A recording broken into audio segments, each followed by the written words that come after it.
Hi guys, welcome back to MCOC News. Not much has really gone on in the community, but I've scraped together some stories which are going to be helpful and informative.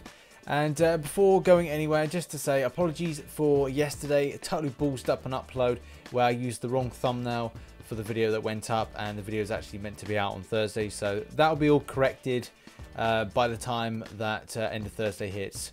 But all of my BS and failing out of the way, let's get into some news and community information. So kicking things off is Punisher 2099. This guy's going to hit the featured arena on Thursday, and I'm still unsure about what I'm doing with my 5-star crystals.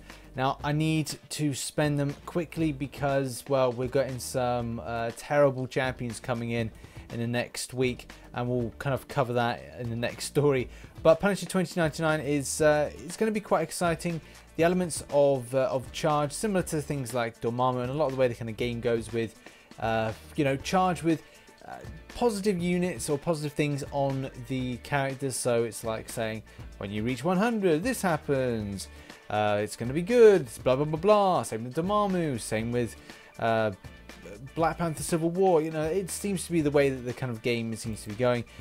One thing that I really like about this champion spotlight is Kabam have taken the liberty of putting in stuff with regards to helpful hints and tips with the characters, which you know, tips, strategy tips and design and recommended masteries. You know, it's quite a cool element. It does seem that Kabam are being quite helpful in some aspects of how to tell the community how it's sort of the way to play the champion. So that is something that I think is quite commendable from Kabam for once. Our next story is the champions that are going into next week's 5-star crystal. And the reason there's a sigh is because unfortunately these are not champions that the community are extremely happy about. How it usually works with Kabam and the entry of champions is it's always the not so good ones go first. I think really to kind of get the idea that all champions have their worth. Some don't, they really don't. So next week we've got Venom. Venom's alright, but Spider-Gwen, we've got Netflix Daredevil, we've got Luke Cage, we've got Jane Foster, and we've got Groot. Very easily forgettable champions and not completely used. So I guess a little bit better, but it's not substantial. It's just later on in the year that we're going to see anything decent go into the 5-star premium. So it kind of twists my arm a lot more with regards to spending my 5 stars as quickly as possible. And a lot of people on the forums have kicked off and have kind of like made mention that this is not exactly the best additions to the game from the point of, well, usefulness. Another reminder goes out about the Marvel Insider stuff. So at the moment we've got the activities for Secret Empire. I did say this in a previous video, and I'll continue doing this so people are reminded of the fact that we've got to do it. Obviously we've only got a few more days to do your beginner, your normal and your heroic in order to get those points, and there's a good amount of points on offer to kind of help you out with regards to purchasing the rewards. So that is something that please consider. Our next article is something about Howard the Duck. Now, I wasn't too sure about this because I don't overly play Howard the Duck, but I was quite interested in something that needs to be fixed. And this was something that was mentioned on the 21st of June 2017, and it's something that I think was kind of done and dusted very quickly, and it's something that with regards to triggering the L3 of Howard the Duck. For example, there's some screenshots here.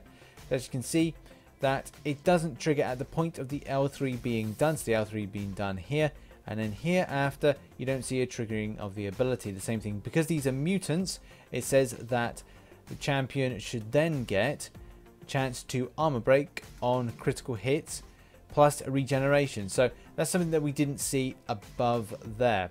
Something that diversifies Howard the Duck being a little bit better than he is. It seems to be the L3 makes him a little bit more interesting, which is the main thing about a champion that's not regarded as a kind of a great champion, but still an effective champion nevertheless. My sources inform me that there is a post somewhere that says that Kabam will roll this out in the next update. So next week there should be an improvement to this, so it should work in future. Our final story within the community is one that I did touch on in previous videos, where I talked about the idea behind immunities, And I talked quite extensively about Iceman's immunity based on him being a mega level mutant. The same thing with regards to other champions don't get certain things, like why certain champions don't get, like Ghost Rider is not Incinerate immune, as well as Luke Cage. Why isn't Luke Cage Incinerate immune? Shock as well, and how it plays between Storm and between Electro from the point of, well, there should be some sort of absorption. What kind of level of shock are we talking about? How, you know, strength of lightning for the with regards to, you know, what energy is going into it. There's a lot of kind of scientific bullshit with it that could be worked out, but it's something that a very interesting forum post and article which I think needs a little bit more discussion with regards to refining those immunities within the game. There's definitely needs a little bit of an overhaul in order to kind of clarify with the correctness between your different mutants and the characters' physiology. So thank you as always for watching MCOC News. I'm going to try and take a little bit of a break this weekend from doing content. I just got to replan, and I've got to get my tech sorted out with the Elgato as well as the iPhone 7, because I'm still not up and running. Just been making too much content and working to midnight most nights. So maybe a sob story, but there's the facts. Thanks very much for watching, and thanks for supporting the channel. And as always, watch those links or look at those links, and I'll catch you on the flip side. Bye bye for now.